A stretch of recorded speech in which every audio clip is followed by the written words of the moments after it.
Susciter une mutinerie pour servir de prétexte et ouvrir la porte à un groupe de mercenaires pour renverser Ibrahim Traoré.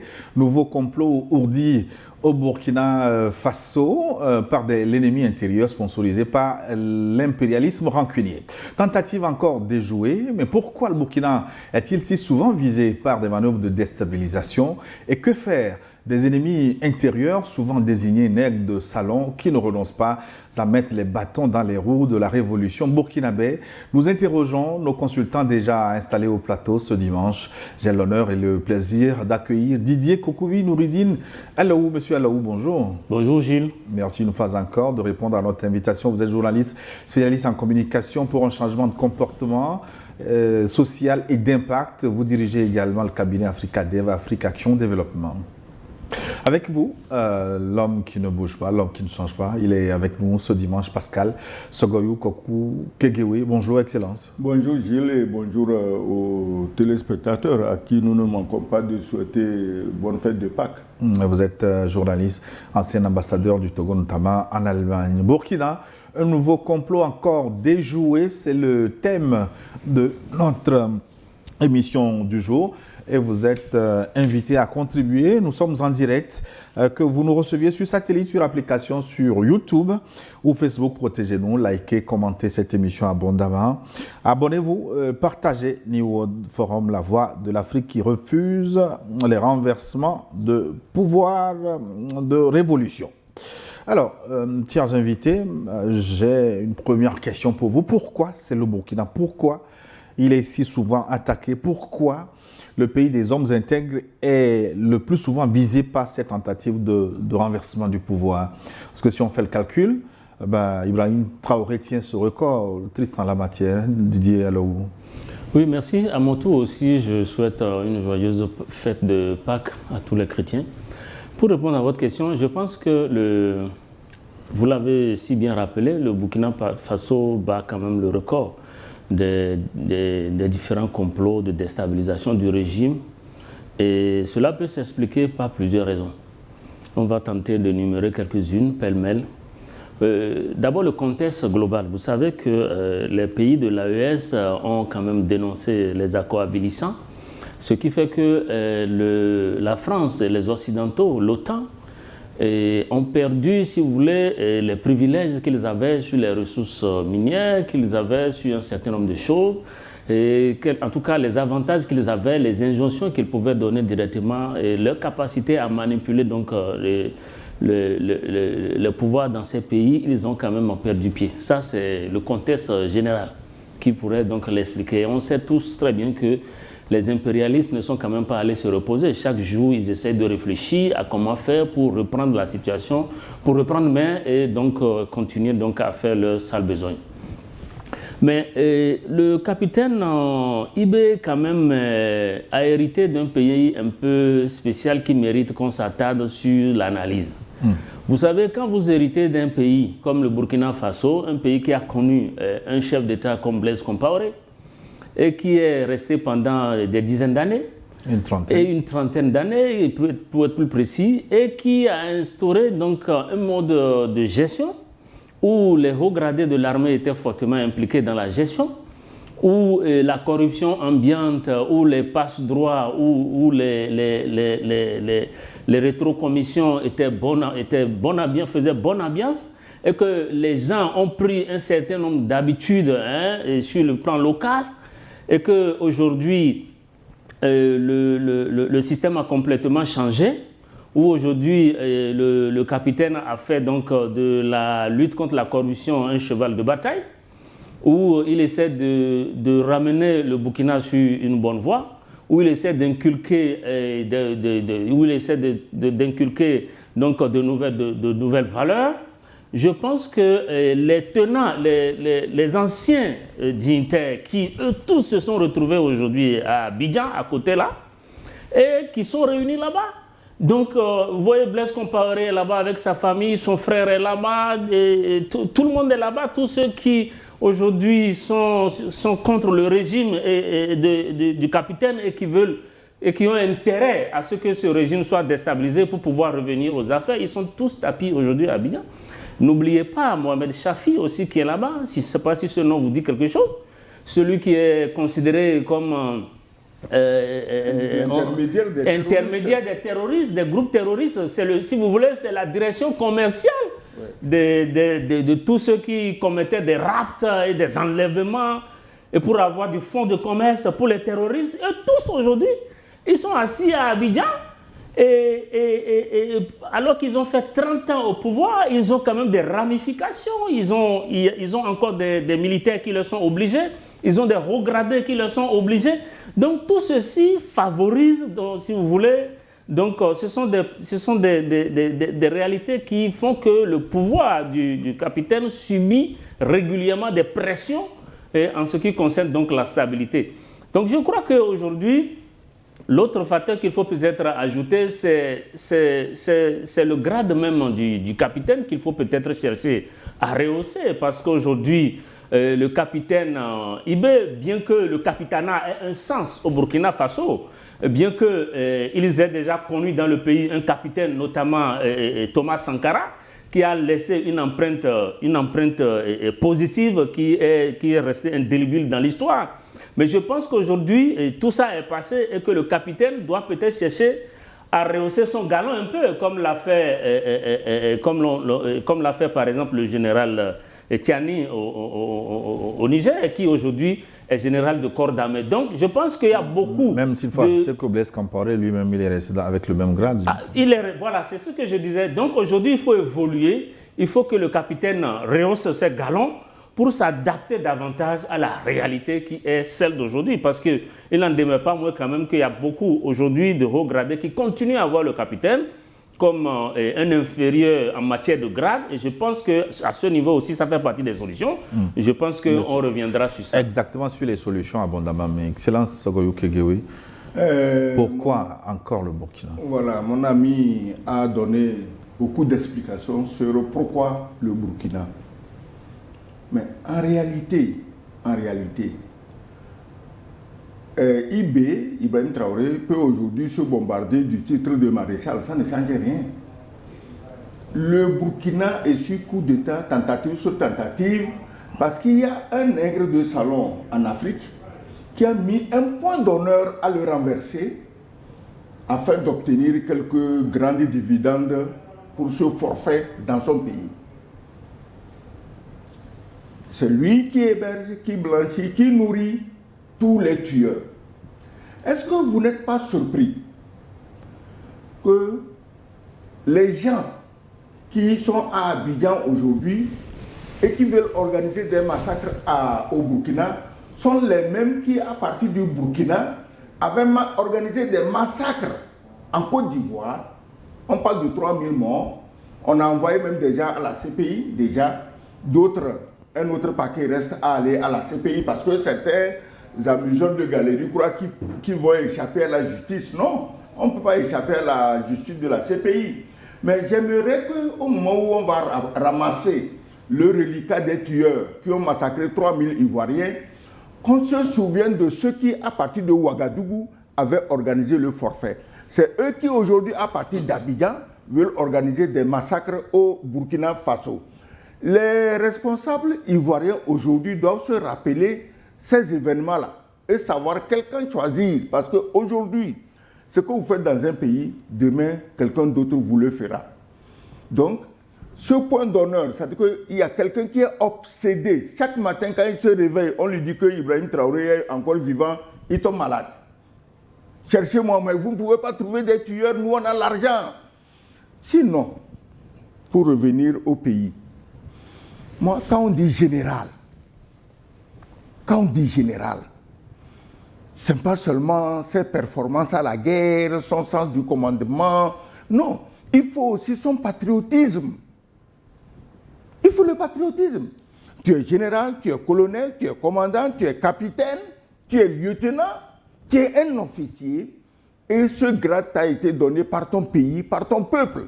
Et que tu dois respecter ce peuple et défendre ce pays et défendre ce peuple. Maintenant, quand on te dit qu'il y a un minable général qui aurait pris combien? 25 milliards. Donc un général normal croit que 25 milliards c'est de l'argent. Tu ne trouves pas que c'est la misère? Bon, comme il a dit, peut-être, il n'y a plus de prébendes, ils n'ont plus les moyens de vivre abondamment comme avant. C'est ça qui l'a induit en erreur. Sinon, moi, général, tu veux que je déstabilise mon pays. Tu veux même que je tue le chef de l'État et tu me donnes 25 milliards. C'est comme si tu me jetais une pièce de 2 centimes à la figure pour me dire d'aller commettre des crimes. Ils ont un peu ce trou parce que le monde opératoire est pratiquement le même. On propose une somme d'argent, parfois 1 million, parfois 1 milliard, pour que les intéressés déstabilisent le pays. Oui. Ça veut dire qu'avec de l'argent, on peut facilement perturber les dés, piper les dés au niveau du pouvoir. Si ce régime qu'on veut déstabiliser méritait d'être déstabilisé, on n'aurait pas besoin de payer les déstabilisateurs. Ça veut dire qu'ils savent que c'est un régime populaire, un régime soutenu, c'est pourquoi ils sont obligés de payer des gens. Quand IB avait renversé Damiba, qui l'a payé? On l'a payé combien? Combien de gens il est allé louer à Abidjan de venir massacrer des villages au Burkina pour déstabiliser ou discréditer Damiba? Il n'a pas eu à le faire. Il sait que le fruit était mûr, on tend la main, on le cueille. Et ils n'ont massacré personne. J'ai toujours dit ici que mon soutien inconditionnel aux chefs d'État du Sahel, Burkina, Mali, Niger, vient du fait qu'ils n'ont touché à personne. Ils n'ont fait couler aucune goutte de sang. Non, mais donc, au Burkina, il y a eu une petite effusion de sang. Ce que je voudrais dire maintenant, Didier Alou, à l'interne, quand on tend l'oreille, on entend tout de même des bourdonnements de Burkinabés au sein de la société civile, de l'ancienne classe politique.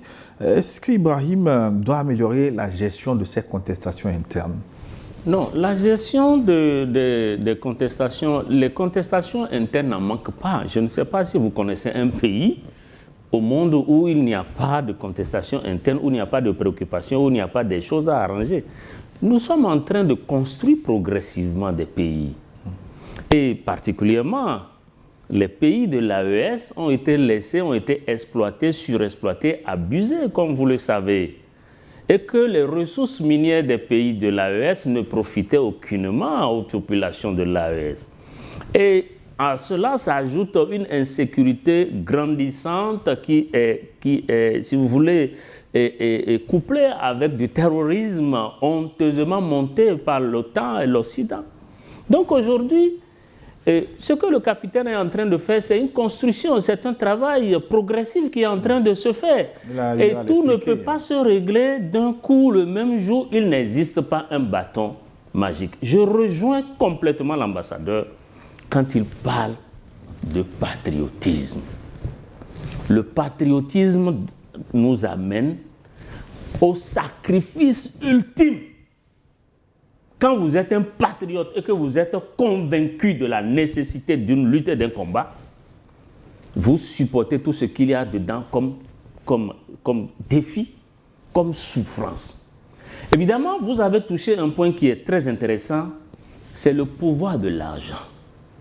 C'est-à-dire qu'aujourd'hui, qu'est-ce que le sens de patriotisme de ces généraux aujourd'hui dans nos pays, en Afrique, et particulièrement là ce matin nous parlons du Burkina, qu'un général se soit laissé compromettre jusqu'à ce point 25 milliards pour tuer son chef d'État et pour compromettre la lutte de tout un peuple. Un peuple qui cherche à se libérer de l'impérialisme, un peuple qui cherche, qui est en lutte permanente, qui lutte contre les ennemis extérieurs, se rendre coupable et complice de ses ennemis pour 25 milliards, ça pose quand même pour de l'argent. Ouais, 25 milliards, c'est quand même beaucoup. Hein. Oui, mais c'est beaucoup, mais est-ce que 25 milliards, ça vaut la stabilité de son pays? Qu'est-ce que 25 milliards peuvent faire devant un régime qui se bat, devant tout un peuple qui essaie de se battre pour sortir de l'oppression? Parce que c'est ça la question. Je pense qu'aujourd'hui, ces généraux qui sont celui dont il est question ici, qui est plutôt chargé Je crois que son poste, je pense qu'il est chargé de la sécurité interne, quelque chose du genre. Le chef de cabinet. Le chef de cabinet, en tout cas, quelqu'un qui a une responsabilité dans ce qui se fait au Burkina ne peut pas se comporter comme ça. Sous d'autres cieux, il serait passé simplement au poteau. Mais au même devant moment, tout le monde. On se demande comment on fait circuler autant d'argent, 25 milliards de francs CFA. Hors circuit bancaire, on a quand même renforcé une lutte dans ce domaine également, Excellence. Non, 25 milliards de francs CFA, même en coupure de 10 000 francs. C'est la plus grande coupure en francs CFA. Même en coupure de 10 000 francs, mais il te faut une fourgonnette, sinon plus qu'une fourgonnette pour transporter ça. Mais on fait venir par étapes. Et qui te dit qu'on lui a amené tout en liquide? On te donne 1 ou 2 milliards de quoi acheter tout ce qui vont t'accompagner dans la mésaventure. Le reste est sur un compte offshore quelque part. Moi, ce que je ne comprends pas avec ces officiers, c'est que quelqu'un croit que si on arrive à le corrompre avec 25 milliards, il fait son coup d'État, il réussit, on va le laisser tranquillement jouir des 25 milliards alors qu'il en sait trop. On l'élimine le jour du coup d'État, quand on a l'assurance qu'il a tué le président, on le tue. C'est comme ça qu'on fait. C'est pas nouveau ça. Ça dit que peut-être même un petit caporal qui a fait le coup d'État avec lui, il a reçu pour mission, dès que le chef de l'État est mort, tu le bousilles. 25 milliards là, nous on te donne juste 10 milliards. On le bousille. Il y a des témoins qu'on ne garde pas dans la vie. Les gens doivent savoir que plus tu montes dans les secrets, plus tu dois faire attention, parce que tu sais qu'il y a des choses. Ton ami peut te tuer, ton ennemi peut te tuer, parce que tu détiens des connaissances, des secrets, qui en aucun cas ne doivent sortir. C'est ça le problème. Tu trahis ton pays. Et puis, fais attention. S'ils étaient allés juste pour faire coup d'État, pour enlever IB, ben, ça passe encore, si on peut ainsi parler. Et regarde tous les massacres qu'ils organisent dans les villages, dans les villes, pour déstabiliser la transition, pour décourager l'armée, pour décourager, diviser les VDP. Donc avant même d'arriver à attaquer le chef lui-même, on tue des dizaines, des centaines d'innocents. Regarde cette fable de Peul. Hein, que IB et son armée massacrent les Peuls en oubliant qu'il y a plein de Peuls dans l'armée. Tu crois que si moi je suis soldat ou officier Peul et on me donne des consignes ouvertes, allez me tuer les Peuls, je vais suivre? Non. Donc ça veut dire que IB, le Burkina est un pays qui comporte beaucoup d'ethnies, c'est comme ça dans tous nos pays, mais le Burkina est le pays où les gens tiennent plus à la patrie qu'à leur ethnie. Donc ils ont monté un coup tordu pour discréditer les VDP, pour discréditer l'armée. On a tué des dizaines, des centaines d'innocents, tout ça pour préparer le terrain. Et au dernier moment, on fait monter au créneau le plus dangereux des mercenaires dans cette affaire, un général américain qui raconte sa vie.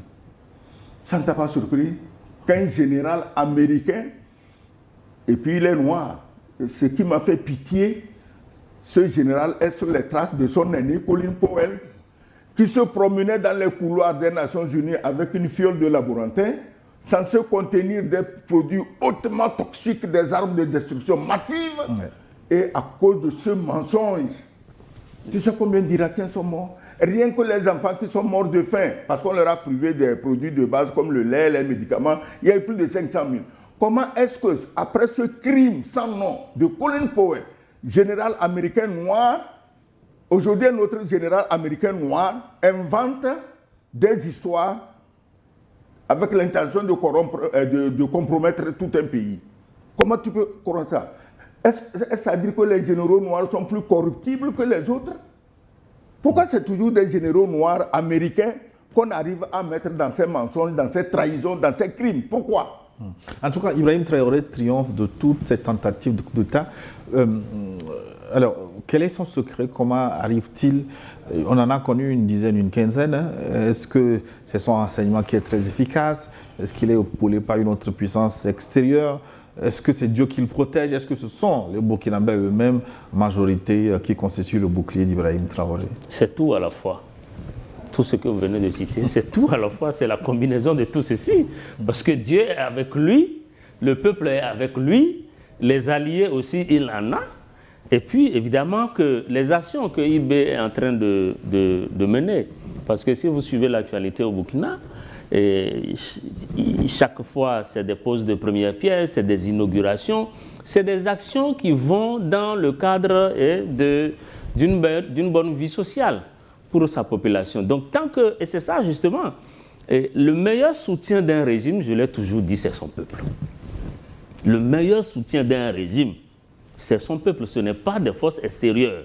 C'est d'abord la détermination, c'est-à-dire que quand le peuple est associé, quand le peuple sait où se trouve son intérêt, quand le peuple est d'accord avec un régime, quand le peuple a la ferme conviction que ce régime est en train de travailler effectivement pour le bien-être social, pour la résistance contre l'ennemi, évidemment, vous allez voir que régulièrement, quand ça arrive, plusieurs fois, le peuple burkinabé est sorti pour soutenir son capitaine. Donc c'est pour vous dire quoi? C'est pour dire que ce qui maintient le régime en place, c'est justement sa popularité et aussi l'implication des différentes structures sociales.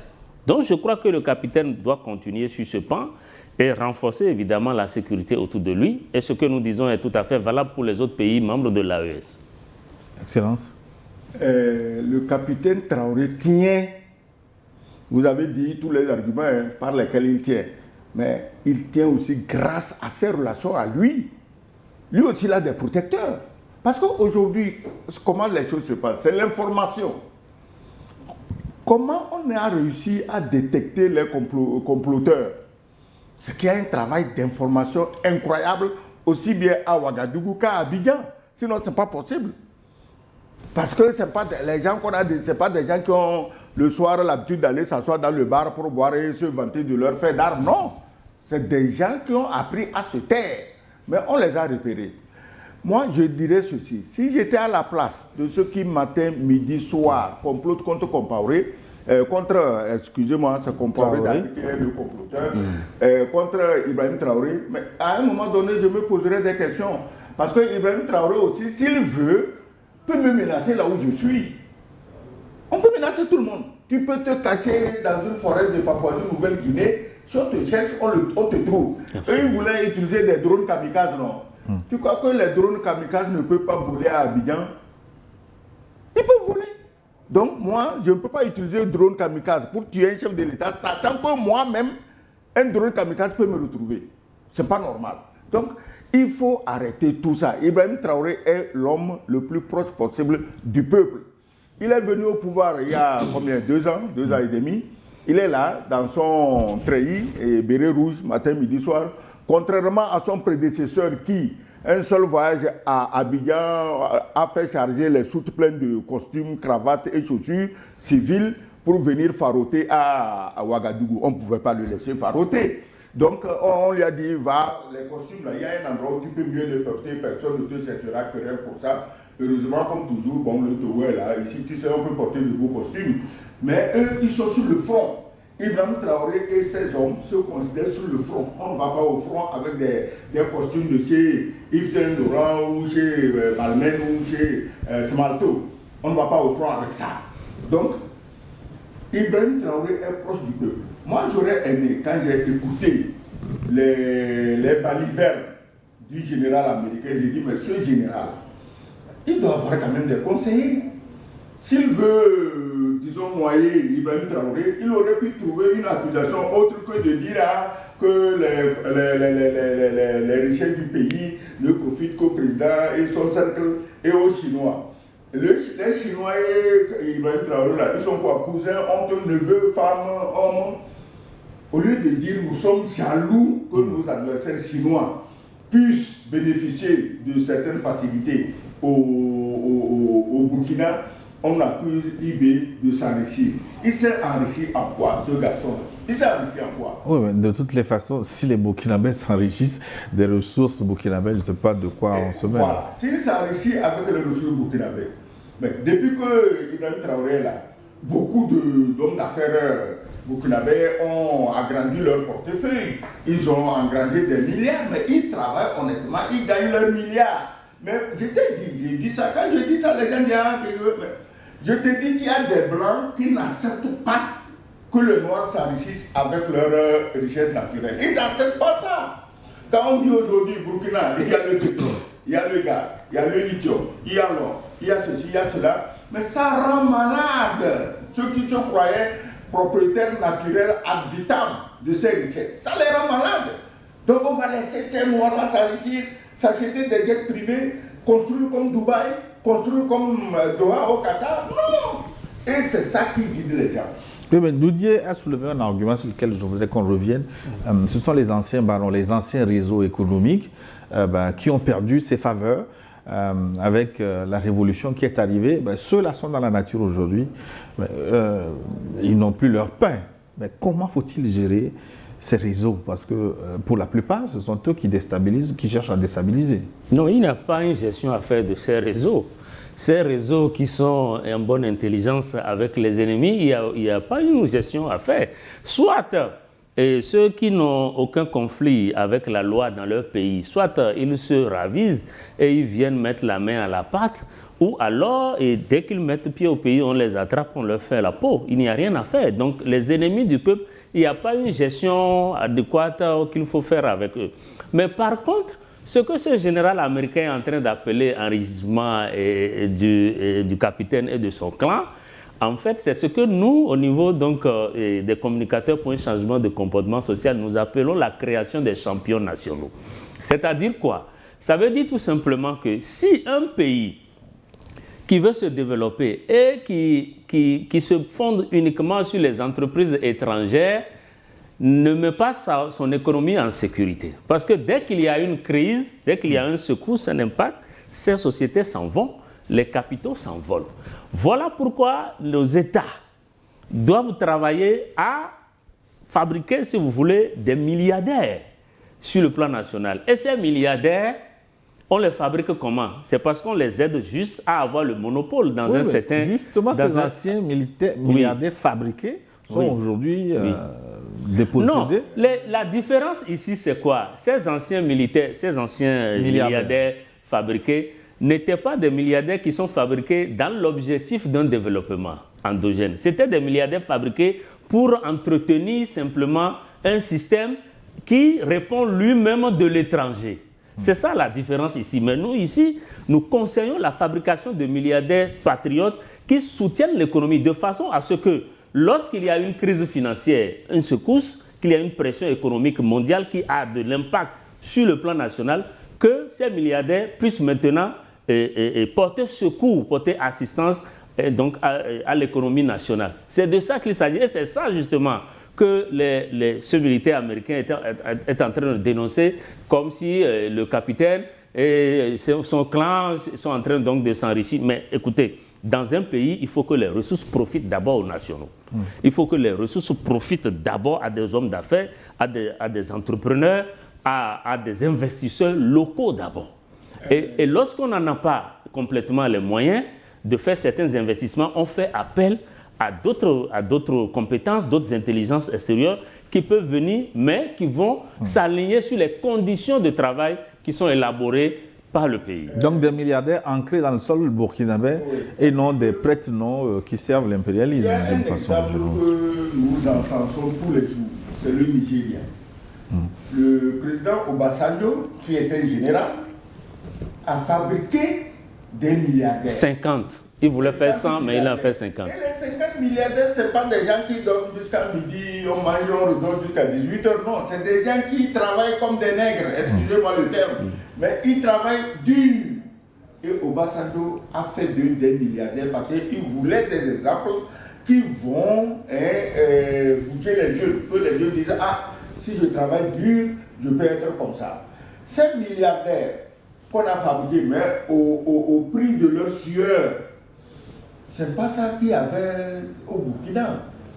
Et écoute, quand les eaux sont tombées, quand Ibeka, non, je dis Ibeka, Marc-Christian Kaboré est venu au pouvoir. Tu te rappelles l'histoire où des terroristes sont venus tranquillement à la présidence me dire, mais écoute, ton prédécesseur nous avait envoyé une flotte de pick-up. Bon, on est venu les chercher.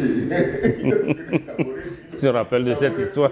Kaboré dit, mais c'est quoi cette histoire? Et moi, je vais donner des pick-up aux terroristes qui sont en train de tuer mes soldats dans la savane. Alors, est-ce que tu trouves que c'est des droits qu'on peut perpétrer? On ne peut pas les perpétrer. Sinon, si un homme d'affaires... Perpétuer. Hein? Perpétuer plutôt. Perpétuer. Sinon, si un homme d'affaires burkinabé Et regarde, les Kanazoué, les Mbonkongu, mais ils sont là, non? Ils continuent de faire les affaires, non? Absolument. Est-ce que Ibrahim Traoré a dit non, comme vous étiez avec les autres? Non, ils continuent de prospérer tranquillement au Burkina. Parce qu'ils sont au service de la nation. Parce qu'ils travaillent, ils ont des entreprises qui travaillent pas seulement au Burkina, ils ont fait leurs preuves dans les pays environnants. Donc, ceux-là, on peut les encourager, on peut leur donner un coup de pouce. Mais ceux qui dormaient et que l'argent arrivait par valise entière matin, midi, soir, qu'est-ce que tu veux qu'on fasse? Qu'on continue de leur envoyer des valises d'argent quand les jeunes sont en train de mourir au front? Alors, finalement, pour couper court aux détracteurs, finalement, est-ce que Ibrahim Traoré doit organiser les élections comme d'autres l'ont déjà fait au Gabon ou l'autre se prépare à le faire en Guinée? Non, il ne faut pas mélanger serviette et torchon. Vous parlez du Gabon, d'accord, et Oligui a fait ce qu'il a fait, il est rentré dans les rangs, il est tout le temps en France, il est bon. Enfin, ce n'est pas une refondation là-bas, c'est autre chose. Mais ici, dans le cas des pays de l'AES, nous parlons d'une refondation. Est-ce que vous avez vu le Gabon dénoncer des accords avilissants, des accords qui maintiennent le pays sous domination étrangère? Vous les avez vus dire quoi que ce soit sur ça? Non, pas du tout. Nous parlons de choses sérieuses là. Nous parlons des États qui ont décidé donc de prendre leur destin en main, qui ont décidé d'affronter les agresseurs, qui ont décidé d'affronter les pilleurs et de prendre leur destin et d'avancer, de faire du développement avec les ressources nationales qui sont disponibles, avec tous ceux qui sont d'accord pour travailler selon justement les conditions qui sont établies. C'est de ça que nous parlons. Moi, je pose la question parce qu'il faut dégonfler aussi les arguments des détracteurs. Oui, absolument. Mais l'autre question que vous avez posée, c'est vous avez demandé si IB devrait faire rapidement pour organiser les élections. Non, mais je pense que ce n'est pas ça la solution. La solution, c'est de continuer, n'est-ce pas, à rassurer son peuple, à travailler pour son peuple et à garder les yeux ouverts et ses relations en activité, comme l'a dit l'ambassadeur, pour surveiller. Parce que les impérialistes et les anciens profiteurs, ils cherchent toujours à revenir à la charge. Oui, si les détracteurs demandent l'élection, est-ce qu'il ne faut pas leur servir l'élection? Parce que moi, s'il y a élection au Burkina, Ibrahim peut gagner. Il a les...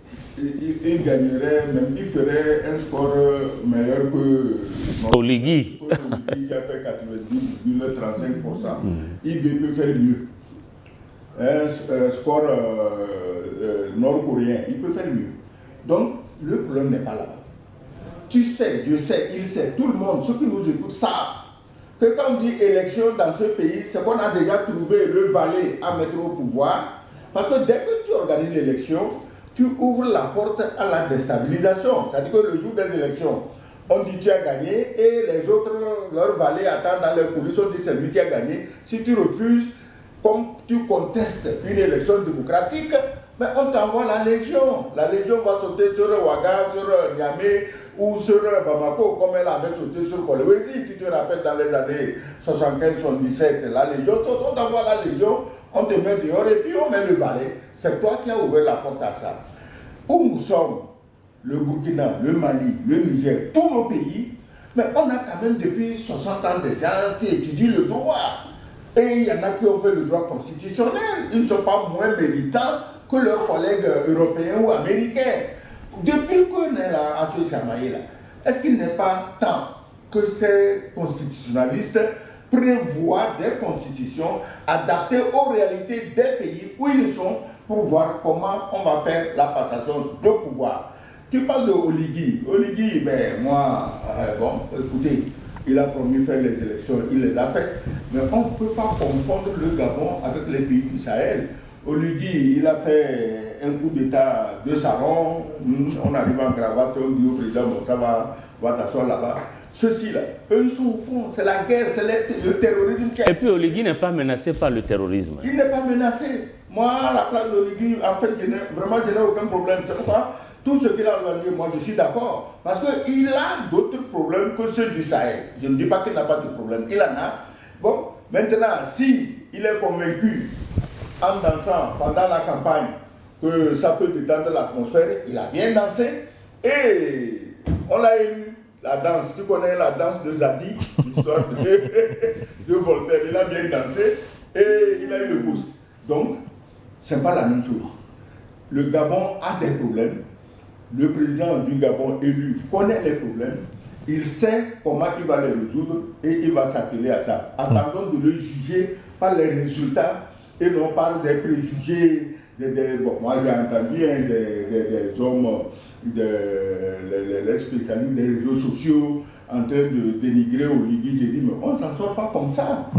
Ce n'est pas parce que vous avez la parole sur les réseaux sociaux que vous allez dénigrer un président alors que lui, il ne peut pas venir bavarder comme vous. Donc il faut respecter les présidents quand ils sont élus, il faut respecter les présidents quand ils sont en place et on va les juger par rapport à leurs actions.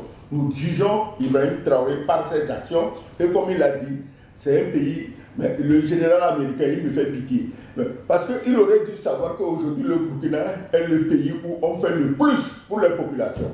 Si un général tout entier ne sait pas ça, et il peut mentir comme Colin Powell, dans l'intention de faire organiser des massacres, je crois qu'être général, ça ne vaut plus la peine. Peut-être que le mensonge est dans le gène, excusez-moi du thème, des généraux, des noirs généraux américains, je ne sais pas. Mais, bon, avec des exemples, on ne peut pas généraliser quand même. Non, c'est une manière tout de même d'ironiser sur la question. Mais moi, j'ai une impression, je voudrais partager avec vous. Est-ce que vous n'avez pas l'impression que Ibrahim Traoré, il est plus populaire de l'extérieur qu'à l'intérieur? Parce que hors de son pays, il a des inconditionnels partout. Hein. J'entends beaucoup de femmes qui veulent s'arracher le cœur d'Ibrahim Traoré, des artistes qui lui font des chansons tous les jours. Il est extrêmement populaire à l'extérieur, mais à l'intérieur, il y a quelques langues qui, quand même... Il y a un livre là, j'oublie le nom de l'auteur, Sexus Politicus. Le pouvoir est le plus grand aphrodisiaque. C'est-à-dire que si tu as le pouvoir, tu attires toutes les femmes. Tu peux être tordu, moche, éclopé, borgne. Dès que tu as le pouvoir, les femmes viennent à toi comme les termites ailées viennent à ta lampe. Quand tu allumes la nuit, ta lampe. Ça ne veut absolument rien dire. Et Ibrahim Traoré, en plus, mais il n'est pas tordu, il n'est pas vieux, il n'est pas éclopé. Qu'est-ce qu'il y a d'anormal que les femmes tombent en parmesan devant lui et déclarent leur flamme? Ça, c'est des épiphénomènes. Ibrahim Traoré a son service de communication qui va gérer ça intelligemment. Il ne faut pas les décevoir, hein. Surtout en chose, il ne faut jamais décevoir les sentiments d'une femme. Il faut les ménager. J'ai même une soeur togolaise, je ne veux pas citer son nom ici, qui est dans le lot de celles qui en meurent pour Ibrahim Traoré. C'est normal. Si j'étais jeune fille, moi, peut-être je serais aussi en train d'en mourir pour lui. Donc les ambassadeurs ont également leur flopé. Hein. J'ai dit que dès que tu as... ont également leur quoi, hein? Ont également leur courtisane. Attends. J'ai dit tant que tu as le pouvoir, tu as des courtisans. Non, je dis, mais les ambassadeurs aussi. Mais pourquoi aussi? Ambassadeur, mais attends, c'est un grand titre. Non, moi, je ne fais que rappel. Attention, l'ambassadeur du Togo en France, par exemple, est le président du Togo en France.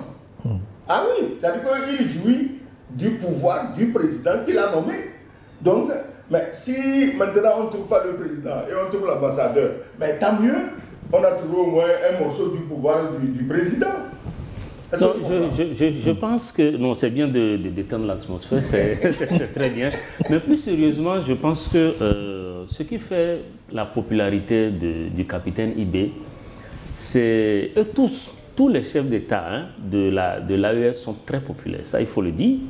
Et nous, récemment, nous avons fait un sondage dans les pays côtiers par rapport à la popularité donc, des chefs d'État de l'AES. Et nous avons trouvé qu'ils sont très, très populaires au sein des populations. C'est peut-être les relations avec certains dirigeants qui ne passent pas. Mais dans l'opinion africaine, tous les chefs d'État membres de l'AES sont très populaires. Mais ce qui séduit plus chez le capitaine Ibé, ce sont ces discours cache sur table, c'est peut-être aussi sa tenue dont il ne se sépare presque jamais, et c'est le fait qu'il soit toujours sur le front, c'est le fait qu'il soit toujours au charbon. Et il communique beaucoup. Et il communique beaucoup directement, lui-même il explique les choses. Ce sont ces aspects qui le rendent très populaire. Il joue même au foot. Il joue au foot. Et puis, n'oubliez pas que, comme l'a dit l'ambassadeur, il est quand même encore jeune. Et avec cette lourde responsabilité, ça force l'admiration forcément. Donc je pense que c'est peut-être ça qui le rend populaire. Maintenant, mais ça ne veut pas dire qu'à l'interne, le capitaine n'est pas populaire. Même à l'interne, il est très populaire au sein de la jeunesse. Moi, je parle régulièrement avec des amis à Ouagadougou. Même avant de venir sur ce plateau, je me suis entretenu avec 3 amis différents à Ouagadougou un est entrepreneur, l'autre est commerçant et puis l'autre est sportif. Mais je pense que tous ceux qui ont le patriotisme, qui portent la fibre patriotique et qui comprennent très bien les enjeux qui se jouent, vous ne pouvez pas ne pas admirer le capitaine et d'ailleurs tous ses collègues et chefs d'État de l'AES. Je crois que le capitaine doit continuer, comme l'a dit l'ambassadeur, à garder les yeux ouverts, à appuyer sur les bons leviers, le renseignement, à continuer à travailler sur les services sociaux de base. Et je pense que l'adhésion populaire, travaille également à la justice sociale pour que les Burkinabés continuent à se sentir concernés par ce qui se passe dans leur pays. Et puis évidemment, il aura l'adhésion populaire et le soutien comme il a toujours eu.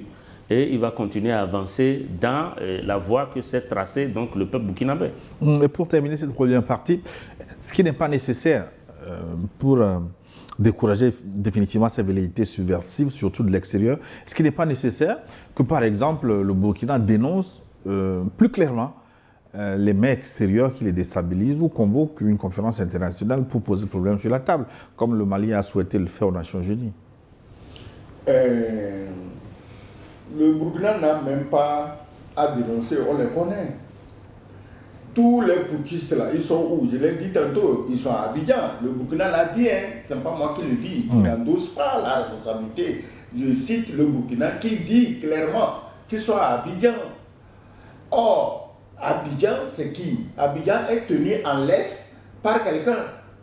Donc, le quelqu'un là, plus Abidjan, c'est eux qui foutent le bordel au Burkina Faso. On les connaît. Tu vas faire quoi? Quand le Mali est allé les dénoncer aux Nations Unies, est-ce qu'ils ont daigné aller écouter les dénonciations? Non. Laisse tomber maintenant, Trump est venu, la donne est en train de changer. Au temps de Biden, mais tous se prenaient pour des dieux accrochés aux ailes de Biden. Maintenant que Trump ne veut pas qu'on s'accroche à ses ailes pour brimer les peuples, peut-être si on les convoque, ils vont aller. C'est d'ailleurs pourquoi Trump dit sur le coup, bon, on va quitter les Nations Unies, il sait que c'est la bagaille.